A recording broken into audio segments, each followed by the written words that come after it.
When the wilderness turned savage, one man risked everything to survive.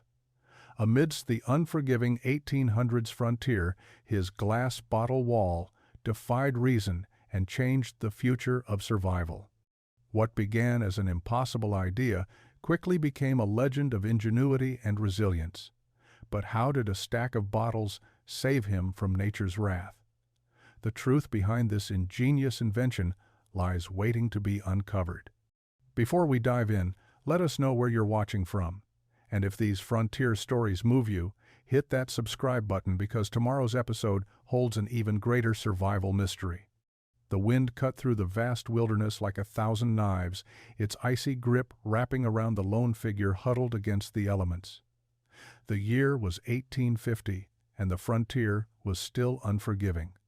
At the edge of a rugged valley, where the snow reached far past the knee and the mountain peaks stood tall against a slate-gray sky, Samuel Holt was doing something few others dared to try.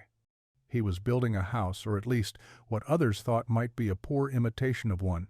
The men around him chuckled as they passed by his construction site. "That fool's building a glass house in a blizzard," one of them sneered, shaking his head. Samuel ignored the laughter, his hand steady as he placed another glass bottle into the wall he was crafting. It was an idea born of necessity. The harsh winter was coming, and his small cabin was far too cold to withstand the biting winds and endless snow. He needed warmth, and he needed it fast. But the materials he had chosen raised more than a few eyebrows. Glass bottles. Hundreds of them. He'd spent months collecting them from the few settlements he'd passed on his travels. Some were old wine bottles, others discarded beer bottles from traders, and even a few from the local town's small tavern. They were mismatched, worn, and cracked in places, but they were free and available. Most importantly, they were reflective. The technique wasn't entirely foreign. Samuel had heard rumors of using reflective surfaces to harness the sun's warmth, a method employed by some traders in the South. The concept was simple in theory but highly unorthodox for a place where practicality was revered above all else. No one else in the valley would have dreamed of attempting it, not in a land where winters were long, bitter, and merciless. As he carefully pressed each bottle into place, he couldn't help but feel a sense of defiance. The cold wasn't going to defeat him, not this time. He would trap the warmth inside his walls and prove that even the harshest of winters could be tamed with enough ingenuity. But every time a passerby saw his work, they scoffed. "Waste of time," they said. "Not a thing's going to keep you warm with those old bottles." Samuel let their voices drift away as he focused on the task. The foundation of the wall was being laid, each bottle secured in place with mortar that was thick and sticky from the clay and earth he'd mixed himself. He wasn't about to let others decide his future, not when survival was on the line. He worked tirelessly, day after day, until his hands ached and his breath turned into a cloud in the frigid air. But the harder he worked, the more they mocked. The glass bottles were useless, they said, a pipe dream. He would learn soon enough that nothing could outlast the winter. Little did they know, he was about to prove them all wrong. By late November, Samuel's wall was complete, an odd, almost shimmering structure that seemed out of place among the snow-covered landscape. To anyone who dared stop and look, it must have appeared more like an art project than a practical solution. The sun caught the glass bottles just right, casting strange patterns of light on the snowy ground. It wasn't the fortress of warmth Samuel had hoped for, but it was a start. The first night of winter brought with it a bitter chill, the kind that sank deep into your bones and refused to leave. Inside his cabin, Samuel pulled the door closed behind him and sighed, the weight of his day's labor still heavy on his shoulders. He'd been working for weeks without rest, and the feeling of his back against the sturdy, glass-encased wall brought a rare moment of satisfaction. The fire crackled weakly in the hearth, its warmth trying to push back the relentless cold, but it was no match for the ice creeping in through the cracks in the cabin. Samuel didn't bother checking the weather outside. He knew what it was: cold, harsh, unforgiving. The frontier didn't care who you were. The cold had no mercy. He'd learned that lesson a long time ago. But tonight, Samuel felt something new, something that kept his thoughts away from the familiar ache of isolation. It was warmth. It was subtle, barely noticeable at first, but it was there, slowly seeping into the room from the walls themselves. The bottles, which had seemed so fragile, so useless in the eyes of the others, were beginning to work. He stood up, stepping cautiously toward the wall. The glass was cool to the touch, but the space around him felt warmer, softer. He placed his hand on the bottle wall, pressing gently against the cold surface. The sunlight that had filtered through during the day had, indeed, trapped some heat. As he drew his hand away, a thin layer of condensation was left behind, a mark of success. It wasn't much yet, but it was a start. Samuel allowed himself a rare smile, a flicker of hope amidst the grinding loneliness of his existence. For the first time in weeks, he felt like the world might not have forgotten him. He was on the verge of proving something that no one had believed possible. Outside, the wind howled louder, but inside his cabin, the warmth was holding. Samuel settled down on his cot, his mind racing with possibilities. He had done it. No one else knew it yet, but Samuel Holt had found a way to fight back against the cold, a way to turn the frontier's unforgiving nature into a warm sanctuary. And as the fire slowly dimmed, Samuel fell into a peaceful sleep. The days grew shorter, and the snow continued to blanket the world outside. Inside Samuel's cabin, the warmth from the glass bottle wall was starting to make itself known, but not in the way he had imagined. It was a quiet warmth, a soft heat that seemed to seep into the air from the bottles like a secret being slowly shared. The glass wall, once met with derision and ridicule, was now beginning to change the way Samuel saw his surroundings. He noticed it most in the mornings when the chill from the night had settled deep into the floorboards. Normally, it would take hours of stoking the fire to bring the cabin to a comfortable temperature, but now, with the wall in place, the cold didn't grip him as tightly. Each morning, when he rose from his bed and walked to the hearth, the chill on the air was still there, but it wasn't overwhelming. The bottles, though cold to the touch, were doing something subtle, something Samuel hadn't expected. They were reflecting and trapping the heat from the fire, and what he had believed was a pipe dream was starting to feel real. As the days wore on, the walls continued to work quietly in the background. Samuel watched the snow pile higher against the structure outside, the wind howling as the temperature dipped. But he was warm. Not toasty, not overly comfortable, but warm enough that the usual bone-deep cold of the frontier didn't pierce him in the same way. He was beginning to believe that this odd, strange structure might just be the answer to surviving a frontier winter. The local hunters who had mocked him came by occasionally, their faces shadowed beneath their heavy furs, their eyes narrowed against the cold. As they walked past, they couldn't help but cast curious glances at the wall. A few of them even stopped to ask questions, though they did so in quiet, tentative tones, as though they were unsure whether to concede or continue their ridicule. "You keepin' warm in there?" one of them asked, his breath puffing in the air like smoke from a chimney. Samuel looked up, wiping his brow as he worked at the fire. "I'm warm enough." The man nodded slowly, his gaze drifting to the wall. He couldn't hide the curiosity creeping into his eyes. "Huh, you might just be onto something after all." Samuel didn't reply. There was no need. The warmth he was feeling, the subtle shift in the temperature of the cabin, spoke for itself. But even with their curiosity, they didn't yet understand the full impact of what he had done. They didn't know that the heat trapped by his makeshift wall would soon be enough to save him from far more than just the winter cold. Still, there was no sign of full acceptance from the men of the valley. Samuel knew that would come in time. Innovation always took time. But now, more than ever, he was certain that the cold wouldn't be his enemy for much longer. The first real storm of the season arrived without warning. It was the kind of storm that could take a man by surprise if he wasn't careful, the kind of storm that could knock a cabin off its foundation, bury it beneath snow, or freeze the heart out of a man. And this storm was particularly vicious. The snow didn't fall in soft, swirling flakes. It came down hard and fast, driven by winds that howled through the valley like an animal in pain.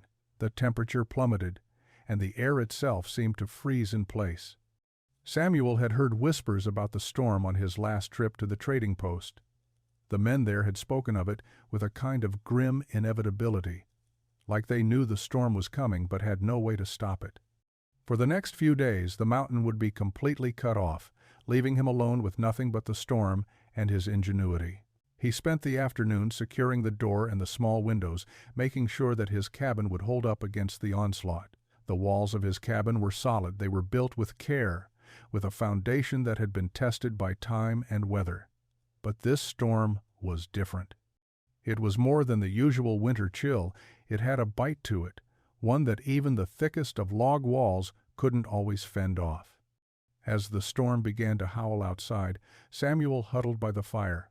The glass bottle wall stood firm, a silent sentinel in the center of the room. The light from the fire flickered off the surface of the bottles, casting odd reflections onto the walls. Samuel had learned to read the subtle shifts in the heat, the way it seemed to gather around the wall like a protective barrier. That night, as the storm raged on outside, Samuel lay awake, his eyes fixed on the bottles. He could hear the wind battering against the cabin, the way the trees outside creaked and groaned, as if they might snap under the pressure. But inside, it was different. The warmth he had worked so hard for, the warmth that seemed so improbable when he had started, wrapped around him like a blanket. It wasn't perfect. It wasn't the kind of warmth that would make you forget the cold entirely, but it was enough to take the edge off. Enough to keep him safe, to make sure he would survive another winter. The storm raged through the night. Samuel lay awake in the darkness, the fire casting long shadows across the cabin, the storm outside only serving to deepen the sense of isolation. But as he listened to the wind howl and the snow pile higher against his cabin, Samuel Holt felt a quiet pride deep within him. He had built this. He had found a way to turn the wilderness into something he could control, something that could protect him. And as the storm intensified, he knew that the worst of it would pass, and when it did, he would be standing warm and alive because of his unshakable belief in what he had created. As the days stretched on, the storm that had come in late November left behind a quieter world, but one that was far colder. The sky remained a dull, unchanging gray, and the snow had settled in a thick, heavy blanket that covered everything in its path. However, Samuel Holt's cabin stood resolute, a sturdy reminder of his ingenuity in the face of nature's brutal challenges. The warmth inside, though subtle, was enough to make the cabin feel like a sanctuary compared to the bitter world outside. He could feel it in his bones, in the ease with which he moved through his space. It wasn't the suffocating warmth of a fire blazing with abandon, but it was constant and steady. His firewood, which would normally last only a few days, seemed to stretch further now. The bottles in the wall, which had once seemed laughable to the men of the valley, were now the topic of conversation. Over the following weeks, the men who had laughed at him were the first to stop by his cabin. They didn't ask outright about the bottles, but the silent curiosity in their eyes spoke volumes. It wasn't until one particularly cold morning, when a small group of hunters came to his cabin to seek shelter from the storm, that the subject finally came up. "You really do keep it warm in here," one of the men, Greg, muttered as he stood near the fire, his back to the bottle wall. His voice was less mocking than it had been before. "How's that wall work?" Samuel had been expecting the question for a while. His creation had always been a conversation starter, but only now did it seem like the right time to explain. He smiled, a soft and quiet acknowledgement of the years of hard work that had brought him to this point. "It traps heat," Samuel explained simply. "The glass reflects sunlight during the day, and at night it holds on to whatever warmth the fire gives off. The bottles absorb and radiate it, keeping the inside of the cabin warmer for longer." Greg nodded slowly, as if digesting the information. The other hunters exchanged glances, clearly unsure of how to respond. For a moment, the only sound was the crackling of the fire, the wind howling faintly outside. One of the men, an older trapper named Tom, finally spoke. "I'll be damned, you might be onto something here." It was a compliment, but it was laced with something deeper. It wasn't just a passing acknowledgement of Samuel's work. It was an admission that perhaps, just perhaps, he had been right all along. His wall, once seen as a foolish attempt, was now beginning to make sense to those who had been skeptical. The warmth Samuel had fought so hard to build was no longer just a personal victory. It was becoming a symbol of resilience in the face of harsh, unrelenting nature. Word spread quickly after that visit. More men came to see the cabin, and slowly they started to change their tune. By the time January rolled around, Samuel had already received requests from several of the valley's more established hunters and trappers to help them build their own glass bottle walls. Some were skeptical, others, like Tom, were eager to try. But one thing was clear: Samuel had created something that worked, and the men of the valley were beginning to take notice. Though Samuel never asked for recognition, he knew that the walls he had built were more than just a way to keep the cold at bay. They were a testament to human ingenuity, a reminder that survival was not just about brute strength, but also about adaptation and creative thinking. As the weeks passed, winter dug its heels in deeper, bringing more storms and colder nights. The valley was entrenched in its yearly battle against the elements. The snow piled higher, and the temperatures dropped lower. But Samuel's cabin, with its glass bottle wall, continued to stand firm, offering a steady warmth that no one had anticipated. Still, for all the comfort it provided, Samuel knew that his creation had yet to face the true test. The storms that came and went were strong, but not truly devastating. His cabin, although warmer than most in the valley, had not yet been challenged by the kind of extreme weather that could break it. The coldest night of the year was approaching, the night that would prove once and for all whether his design could withstand the full force of a mountain winter. That night arrived in early February, a full moon hanging in the sky, casting an eerie light on the snow-covered valley. The wind kicked up in gusts, howling through the trees and rattling against the glass bottles. Samuel could hear the storm approaching long before it reached him, the winds howling in the distance like a warning. He prepared his cabin as best as he could, making sure the fire was stoked and the windows were sealed tight. By midnight, the storm had arrived. The snow fell in heavy sheets, driven by winds that screamed through the wilderness like a pack of wolves. The temperature dropped rapidly, the bitter cold clawing at the edges of Samuel's cabin. The pressure of the storm was immense, as if nature itself was trying to tear the cabin apart. Inside, Samuel sat by the fire, watching the dancing flames while the wind rattled the walls. The warmth from the glass bottle wall was still present, but Samuel didn't know how long it would hold. If the temperature outside dropped too quickly, no amount of insulation could stop the cold from creeping in. He stood and walked to the wall, placing his hand against the bottles. They felt cool to the touch, the air still crisp inside the cabin. But something was different. There was a faint heat, not much, but just enough. The wall was doing its job, holding on to the warmth from the fire, reflecting it back into the room. For the first time in weeks, Samuel felt the real test was upon him. This storm would tell him everything he needed to know. Hours passed, and the storm outside raged on. Snow piled up against the cabin's exterior, but inside it remained bearable. The fire was still going strong, and though the temperature dropped in the surrounding wilderness, the glass bottle wall was standing its ground. Samuel watched the storm through the small window, seeing the world outside vanish under a thick veil of snow. By morning, the storm had passed, and Samuel was still warm. The wall had held. It wasn't perfect, and it wasn't as warm as he would have liked, but the heat had stayed inside. His cabin, once a mockery, had survived its first real test, and it had passed. As February moved toward March, the valley began to thaw, though the snow still clung to the high passes and the forest ridges. The aftermath of the brutal storm lingered in the air, a reminder of the mountain's fierce grip on the land. The cold had receded for now, but it was never far behind. Spring was coming, but so too was the return of winter's bite, as the cycle of the frontier continued. Samuel's reputation had spread far beyond the valley since that first storm.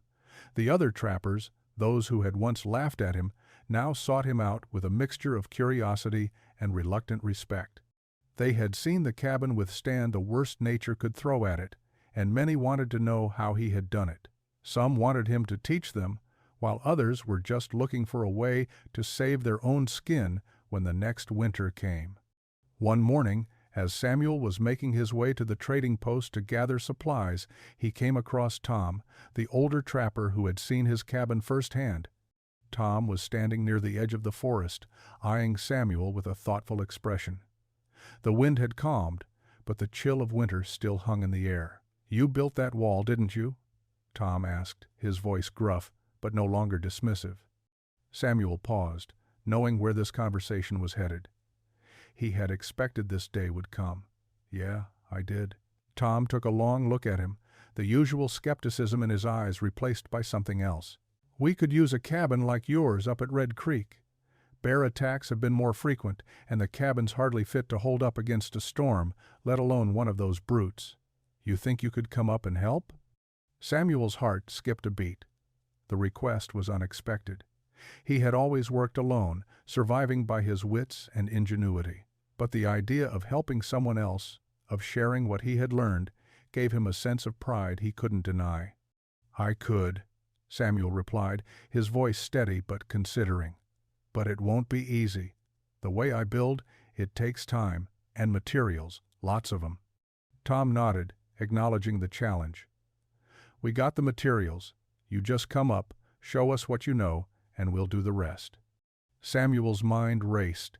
He had been alone for so long, relying only on his own skills and instincts. But the more he thought about it, the more it felt right. This wasn't just about building a cabin anymore, it was about building a community, about teaching others how to survive. For the first time, Samuel felt the weight of responsibility not just to himself, but to those around him. And the offer wasn't just about helping Red Creek. It was an invitation into something bigger, something that could change the way people lived in these mountains. "I'll help," Samuel said after a long pause, his decision made. "I'll meet you in Red Creek in 2 days. Let's see what we can do." Tom grinned, clapping him on the back. "I knew you'd come around. This could be the start of something big, Samuel. We'll make sure everyone knows your name, and not just for your wall." As Samuel made his way back to his cabin, the decision settled within him like a heavy stone. This was a new beginning, not just for him, but for everyone who had laughed at him, who had doubted him. It was his chance to prove that survival was about more than brute strength. It was about ingenuity, adaptation, and for the first time in years, the possibility of real connection. 2 days later, Samuel stood at the edge of Red Creek, the wind sharp against his face as he surveyed the land. The valley was nestled between two mountains, its small community of log cabins spread across the narrow flats. The creek, swollen from the melting snow, rushed through the middle, winding its way toward the distant river. A few men were gathered near the edge of the village, standing with axes slung over their shoulders and eyes cast toward Samuel, waiting. It wasn't just the men from the valley who were present. The hunters, the traders, and even a few of the town's women had gathered, drawn in by rumors of Samuel's ingenious cabin wall. They watched him closely, curious and eager to see if the man who had survived the wilderness through sheer will had the answers they sought. Samuel could feel their eyes on him, and for the first time the pressure of their expectations seemed heavy. Tom was the first to approach, a wide grin on his face. "You ready to get started?" he asked, gesturing to the small clearing where they had gathered their materials. Samuel nodded, surveying the pile of logs, stones, and supplies. They had gathered everything they needed: strong, straight logs for the frame, thick branches for supports, and, of course, a collection of glass bottles. Samuel's mind raced as he thought about how to transform these raw materials into something that would stand the test of time. He moved forward with purpose, his boots crunching in the snow as he knelt beside the logs, examining them. The first step was always the foundation, and Samuel knew better than anyone that a strong foundation could make all the difference. He began to explain to the gathered group how he had built his own cabin and what made his method different. It wasn't just about stacking logs, it was about precision. The way the logs fit together, the way each joint held it, was all crucial to making sure the structure wouldn't shift, wouldn't decay under the weight of snow and time. As he spoke, the men began to fall into step with him, their hands moving with practiced ease, cutting and shaping the logs as Samuel instructed. He didn't have to tell them twice to remove the bark from the logs or to carefully select only the best pieces. They were learning, absorbing the lessons quickly. For hours, they worked together, the air filled with the sound of axes and saws. Samuel's cabin was slowly coming to life in front of him, but this time it wasn't just his cabin, it was theirs too. The men and women of Red Creek were building something stronger than just walls and roofs. They were building a future, one that was solid and unyielding, capable of withstanding the worst the frontier could offer. By the end of the day, the foundation was set, and the frame was starting to take shape. It wasn't just the progress that mattered to Samuel. It was the camaraderie, the shared labor, the feeling that this was no longer just about surviving alone. For the first time in years, Samuel felt a sense of belonging, not to a place, but to a people. The work had just begun, but Samuel knew this was only the start of something greater. The walls of Red Creek would soon stand strong, just like the walls he had built in his own cabin, only this time they would be more than just stone and timber. They would be the beginning of a new way of living, one where innovation and survival went hand in hand. The days grew longer as spring began to creep into the valley, softening the sharp edges of winter's grasp. Red Creek had been busy with work, the sound of axes and saws filling the air as men and women labored alongside Samuel, their hands moving in sync, driven by the common goal of building something that would stand the test of time. Samuel had taught them well. He watched with quiet pride as the community of Red Creek took to his methods, their movements becoming more confident with each passing day. The foundation had been laid, and the walls were beginning to take shape, their distinctive glass bottle pattern beginning to shine through, a reminder of the ingenuity that had started it all. The first week was the hardest. Everyone was adjusting to Samuel's method of construction, but they quickly learned each log needed to be carefully shaped, each bottle set in place with precision. It was a slower process than the traditional methods, but it was also stronger, more resilient. Samuel knew this better than anyone. He had spent months perfecting the technique, and now, as he stood back and watched the structure take form, he could see it taking shape in the same way his own cabin had a fortress of warmth and protection. It wasn't just the materials or the techniques that set this cabin apart. It was the spirit that had gone into it. As the work progressed, Samuel noticed something else beginning to change. The people of Red Creek weren't just building a shelter, they were building something more profound, a shared future. They weren't just following his instructions anymore, they were making it their own, offering suggestions and sharing ideas. In a way, they were creating a community, not just physically, but emotionally as well. One afternoon, as Samuel walked along the wall, inspecting the work, he overheard a conversation between Tom and a young woman named Mary, who had been helping with the chinking between the logs. "How much longer do you think it'll take?" Mary asked, wiping the sweat from her brow as she worked. Tom chuckled. "Well, it's not exactly the speediest method, but I reckon we'll be done by the end of the month, and when we're finished, we'll have a cabin that can stand through anything." Samuel nodded from a distance, smiling to himself. He had heard the same kind of talk in his own cabin in the early days when he first realized the true value of his creation. The pride in their voices, the sense of ownership, that was what mattered. The cabins of Red Creek would stand long after the work was done, but what would last even longer was the spirit of collaboration and the knowledge that they had built it together. That evening, as the last of the sun dipped behind the mountains, Samuel sat by the fire with Tom and Mary, listening to the sounds of the valley settling into the stillness of the night. The fire crackled, and the warmth of the day still lingered in the cabin walls. For the first time in years, Samuel allowed himself to feel something other than the constant weight of survival. He felt something deeper, something more enduring, a sense of belonging. The work they had done together had turned from survival into something else, something he hadn't known he needed until now. The future wasn't just about surviving anymore, it was about living, about creating a life, not just enduring it. As the weeks wore on, Red Creek's new cabin stood tall, its walls stretching toward the sky, a testament to the hard work and ingenuity of the people who had built it. But even as the cabin neared completion, another challenge loomed on the horizon.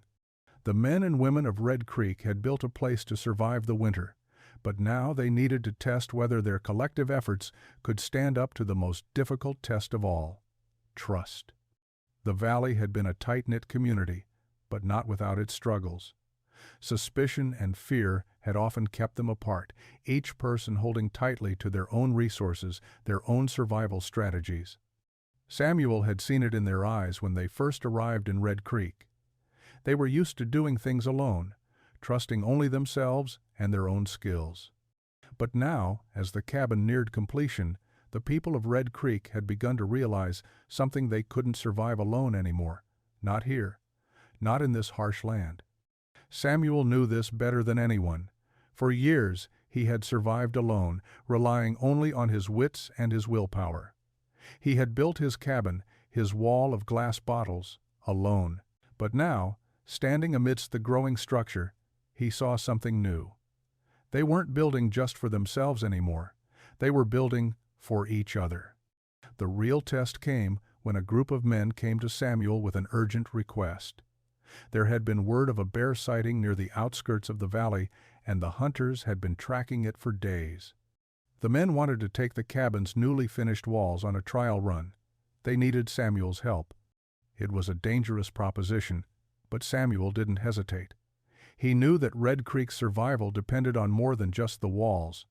It depended on the trust they could place in each other. As the men prepared for their hunt, Samuel watched them, all of them confident in the strength of the cabin and the work they had done. "We're not just hunting a bear," Samuel told them, his voice steady. "We're testing what we've built together. This is about more than surviving the wilderness. It's about trusting each other to watch each other's backs." They set out the next morning, the sound of their boots crunching in the snow filling the air. Samuel led the group, his hand resting on the rifle slung across his back. The air was thick with anticipation, and as they neared the edge of the forest, Samuel felt a sense of calm settle over him. He wasn't just trusting his wall or his own instincts, he was trusting the men beside him. Together, they would face whatever challenge lay ahead. The hunt would be long, the risks high, but with every step, Samuel knew they were no longer just surviving. They were thriving, building something that could withstand the wilderness, not just in stone and wood, but in the bonds they had formed. The morning light filtered through the tall pines that surrounded Red Creek, casting long shadows across the snow-covered ground. The winter storms had finally loosened their grip on the land, but the cold still lingered, a quiet reminder that survival here was never guaranteed. The cabin stood tall and solid against the backdrop of the rugged wilderness, its glass bottle walls gleaming faintly in the weak sunlight. The men of Red Creek were ready for their first real test. The hunt for the bear had been a decision made by necessity, but as the group prepared to head into the woods, it felt more like a rite of passage. Samuel had prepared the others for what was to come, explaining how their cabin's walls had already withstood the harshest conditions. Now, they would test whether their teamwork and their collective trust would do the same. The bear sighting near the outskirts of the valley had created an air of tension. No one knew for sure whether it was a lone predator or one of the many bears that roamed the mountainside. What was certain was that it was large, and it had been bold enough to venture into the area where hunters, trappers, and families lived. The men of Red Creek had to deal with it before it grew more brazen, before the people of the valley could be threatened. Samuel, Tom, and a few others gathered at the edge of the village. The air was still, the world seeming to hold its breath as they made their final preparations. Each man wore a heavy coat, his breath visible in the cold morning air. Their rifles were loaded and their axes strapped to their belts, ready for whatever the wilderness would throw at them. "We'll follow the tracks to where we last saw it," Samuel said, his voice firm but calm. He knew this land well, and he knew the stakes. If this bear was aggressive enough to challenge their homes, it was likely going to be more trouble than any of them could handle alone. But together, they could do it. That much was certain. As they moved into the woods, the group kept a tight formation, the forest around them thick and uninviting. The wind had begun to pick up, howling through the trees as if warning them to turn back, but Samuel's focus was unshaken. The trust between him and the men around him had grown. They were no longer strangers, but comrades in this fight for survival. Hours passed, the cold biting deeper into their bones as they followed the bear's tracks. The prints were fresh, a sign that the creature was close. Samuel's instincts told him they were nearing the end of their search. As the group neared the edge of the clearing, the first of them spotted movement through the trees, a dark shadow, moving swiftly and with purpose. The bear was there. Without a word, Samuel raised his rifle, motioning for the men to stay still. He knew they couldn't rush in recklessly. This would take precision. The bear, startled by their presence, began to retreat into the dense thicket. But it wasn't running. Not yet. The group advanced slowly, their eyes focused on the creature ahead, waiting for the perfect moment. When it came, Samuel steadied his breath and squeezed the trigger. The echo of the shot rang out in the silence of the forest. The crack of the rifle shot reverberated through the trees, the sound lingering in the cold air. For a moment, the forest was completely still, as if holding its breath. Then, a muffled thud and the heavy rustling of branches confirmed what they had all hoped. The bear had fallen. Samuel's heart pounded in his chest as he lowered his rifle, his eyes scanning the area for movement. The other men stood frozen, their eyes wide with a mixture of relief and disbelief. They had faced down a grisly something that had haunted them all since the first days they had settled in the valley, and they had survived. As they approached the fallen creature, the gravity of the moment hit them all. The bear was massive, its thick fur matted, and its body sprawled in the snow. It had been a dangerous adversary, but now it was a testament to their strength as a group, to the trust they had placed in each other. But as Samuel knelt beside the bear, checking for signs of life, he knew this victory had come at a cost. The men of Red Creek had faced their first real challenge, and they had proven themselves capable, but the wilderness was unforgiving, and their survival was never guaranteed. They had worked together to bring the bear down, but it wasn't just the bear that Samuel feared now, it was the fragility of trust. Trust had been the foundation of everything they had built. It was why they had shared their resources, their skills, and their knowledge. It was why they had come together to build something stronger than any one person could have built alone. But trust, Samuel knew, was a delicate thing. It could be easily shattered by fear, by greed, by the weight of responsibility. The men stood around the bear, their breath visible in the cold air. Samuel looked up at them, his expression unreadable. "We did this together," he said, his voice steady but serious. "But don't forget we're only as strong as the trust we have in each other. If that goes, so does everything we've worked for." Tom stepped forward, his face etched with the same realization. "You're right, Samuel. This is just the beginning. We've got a long road ahead of us." Samuel nodded, standing up slowly. He glanced at the fallen bear, the challenge now behind them. But in that moment, he knew that the hardest part of their journey was still ahead. They had proven their strength, but now they would have to prove their trust, and that would be the true test of whether they could survive the wilderness together. The days following the bear hunt were quiet, but Samuel knew better than to let his guard down. The victory had been a hard-earned one, and while it had bonded the men of Red Creek together, he couldn't shake the feeling that something had changed. There was a tension in the air now, something that hadn't been there before. He noticed it in the way people interacted, the slight hesitations when someone spoke, the wary glances exchanged when they thought no one was watching. It was as if the bear had been more than just a test of survival. It had been a test of trust, and that trust was now fragile. Samuel spent the days after the hunt inspecting the cabin walls again, making sure the construction was sound. The bottles that had seemed so sturdy were beginning to show small cracks from the constant pressure of the shifting temperatures. He had been so focused on the wall's ability to trap heat that he had forgotten to account for the natural stress the materials would endure as the seasons changed. The winter was over, but the structure wasn't out of danger yet. He knew that the cracks, though small, could grow and threaten the integrity of the wall. He sat by the fire one evening, deep in thought, his mind turning over the details of the cabin's construction. It wasn't just the walls that had weaknesses, it was the very foundation of their trust. Samuel had realized that while the men of Red Creek had come together for survival, they hadn't yet learned how to trust each other fully. The cracks in the wall were a metaphor for what was happening within the community. Without a strong foundation of trust, the walls they built, both physical and emotional, would fall apart over time. His thoughts were interrupted by a knock at the door. He stood up and opened it to find Tom standing on the other side, his face serious. "We need to talk," he said quietly. Samuel motioned for him to come in, and the two of them sat down by the fire. Tom didn't waste time getting to the point. "Something's wrong," he said, his voice low. "There's been talk not just here, but in the other cabins. People are getting nervous. The trust we built, it's starting to crack. They're questioning whether we can survive another winter. They're worried about the cabin, about the walls you built. They want answers." Samuel's heart sank.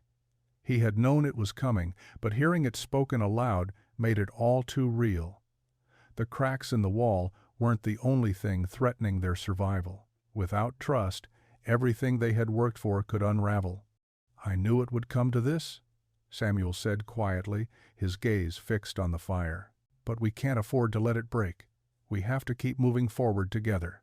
Tom nodded, though the concern in his eyes was clear.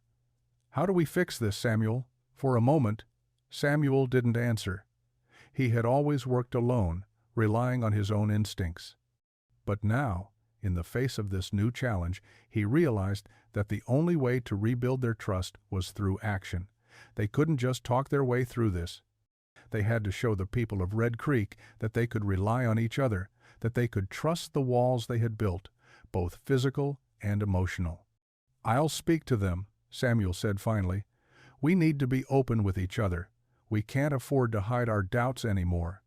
If we want to survive, we need to trust each other completely." The following day, Samuel called a meeting in the newly constructed cabin. The walls, though solid, were showing signs of strain, and Samuel knew that the same could be said for the community. The men, women, and children of Red Creek gathered in the main room, their faces a mixture of hope and uncertainty.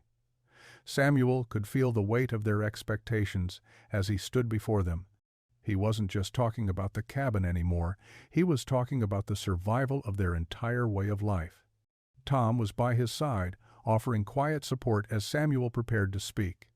He had never been one for speeches, but this was different. This was about more than just construction techniques or survival strategies. This was about their future, about trust, and about whether they could remain united in the face of everything that was still to come. "I know some of you have doubts," Samuel began, his voice steady but firm. "I've heard the talk, and I understand it. We've come a long way since we started building here. The cabin stands, but I can see the cracks in the walls, both in the structure and in us." A few heads nodded in agreement, and Samuel could feel the collective weight of the room's concerns. This wasn't just about the walls anymore. It was about their future and whether they could continue to live and work together in harmony. "But we've built something strong here," he continued, looking around the room.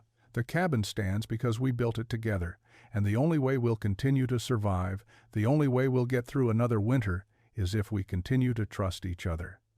We can't afford to let fear tear us apart. The wilderness is harsh, but we are stronger when we face it together." There was a long pause as the group absorbed his words. Samuel knew he wasn't offering easy solutions.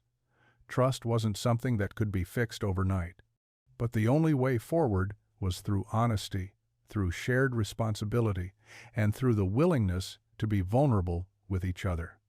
He had to show them that the walls they had built weren't just made of glass bottles and logs.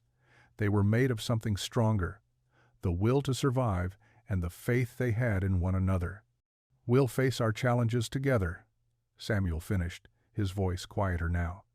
"But we can't do it alone. Not anymore."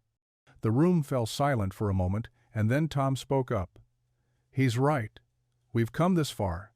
Now it's time to finish what we started. Together." A murmur of agreement rippled through the room, and slowly, one by one, the men and women of Red Creek began to nod. It wouldn't be easy, but they had made a choice. They had chosen to trust each other, to keep building, and to face the future as a community. For the first time in weeks, Samuel allowed himself to breathe. The work was far from over, but he knew that with trust restored, they could face whatever came next as long as they faced it together. The days had grown warmer as spring began to settle over the valley.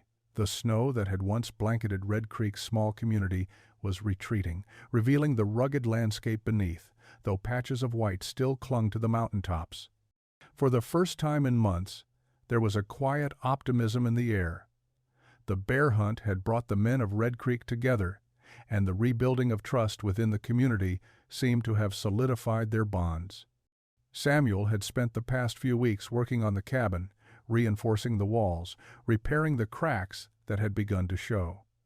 The glass bottle wall, though an unconventional method, had proven its worth.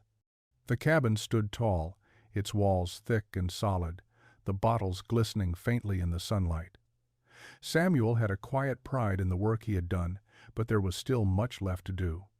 As he stood outside one evening, watching the sunset reflect off the peaks in the distance, a chill wind began to pick up. It was a reminder that the valley's true test wasn't over. Winter might be receding, but the mountains had a way of reminding people that their hold on nature was tenuous at best. A week passed, and the warmth of spring seemed to settle into the valley, coaxing the earth into life. But then, just as the community began to relax, a warning came. The clouds began to gather on the horizon, dark and heavy, ominous in their approach. Tom was the first to notice. He stood at the edge of the village, squinting into the growing storm, his face lined with concern. He had seen this kind of weather before. The winds had picked up again, howling down from the north, and the sky had taken on a hue of deep purple, thick with the promise of something dangerous. "It's a bad one," he muttered under his breath, turning toward Samuel, who had been walking nearby. Samuel's eyes followed Tom's gaze. The clouds had indeed gathered faster than he had anticipated, and the temperature was already dropping again, as if winter had decided to remind them of its power. The storm was coming, and it wouldn't be kind. "You think it's another snowstorm?"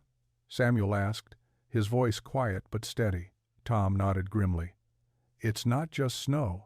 The winds are strong enough to tear at the trees, and the snow will come fast. We've got to prepare. Now." Samuel's mind raced. There was no time to waste. The cabin was strong, but there were other dangers to consider. The roads could become impassable, food supplies could be buried in snowdrifts, and anyone caught outside would be at the mercy of the storm. "Get the others," Samuel ordered. "We need to secure everything. No one's going out until it's safe." The community sprang into action, everyone knowing their roles. They had been through this before, and there was no room for panic. Samuel helped them seal off the cabin windows with thick blankets, double-checking the firewood and ensuring they had enough provisions for the next few days. As the wind picked up and the first flakes of snow began to fall in a blinding white swirl, Samuel stood by the door, watching the storm roll in. His cabin, the one that had been mocked so many months ago, was his fortress now. It was built to withstand the wilderness, to shelter the community from the fury of nature. But even as the storm outside grew more violent, Samuel knew that this wasn't just a test of his cabin. It was a test of their resolve, a reminder that survival was never certain, no matter how well they had prepared. The storm was here, and they had to face it together. The storm raged through the night, and the wind howled relentlessly against the walls of the cabin. Snow piled up in drifts outside, the world outside becoming a white, swirling blur. Inside, the fire crackled in the hearth, casting warm, flickering light on the faces of the men and women who had gathered there. Samuel sat near the fire, his eyes watching the swirling snow through the window. The storm had come with a ferocity that none had expected, and it wasn't just the winds they had to worry about. The roads were already being buried, and soon their entire world outside the cabin would be inaccessible. As the hours wore on, the winds continued to howl, and the snow continued to fall in sheets. Samuel had kept his calm as the preparations went underway. He had always been a man of action, not words, and now was no different. He moved between the group, checking the supplies, making sure everyone had enough to eat, drink, and stay warm. There was no room for panic in a storm like this. Panic would lead to mistakes, and mistakes could mean death. The fire crackled, but even with the warmth it provided, the storm outside had a chilling effect on the mood inside. It was the kind of storm that made even the strongest men question their resolve. Samuel could feel it in the air, an unease, a nervous energy that had settled over the cabin. Tom was the first to speak. He had been sitting silently by the fire, his eyes narrowed as he stared into the flames. "How long do you think it'll last?" he asked, his voice betraying the concern that had been building.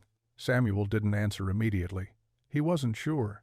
It was hard to gauge with a storm like this. The wind made it nearly impossible to predict the snow's path or the storm's intensity. What he did know was that the cabin was holding up well. They had done everything they could, and now it was a matter of waiting. "I don't know," Samuel replied finally. "We just have to hold out until it passes." The unease in the room deepened as the storm continued to rage outside. The wind rattled the walls, and the snow piled higher against the door. The fire burned steadily, but the warmth it provided felt small compared to the vastness of the storm outside. The hours dragged on, each minute seeming longer than the last. Then a sudden noise broke through the howling wind. A thud, a loud crash, followed by the sound of something scraping against the wall. Samuel's heart skipped a beat. He stood quickly, his hand moving toward the rifle at his side. "Stay here," he ordered as he moved toward the door. There was something out there, something that the storm had driven to the cabin. His mind raced, but he kept his focus sharp. Whatever it was, they weren't alone anymore. The storm raged through the night, unyielding and fierce.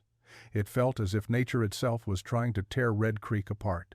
Samuel stood at the window, watching the snow pile up against the door, feeling the weight of the storm pushing against the cabin. The fire crackled softly behind him, a small comfort in the midst of the chaos outside.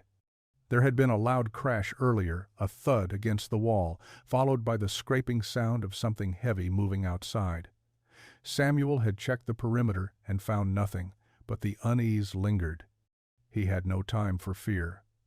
The storm outside demanded focus, and Samuel knew that in times like these, panic was a luxury they couldn't afford.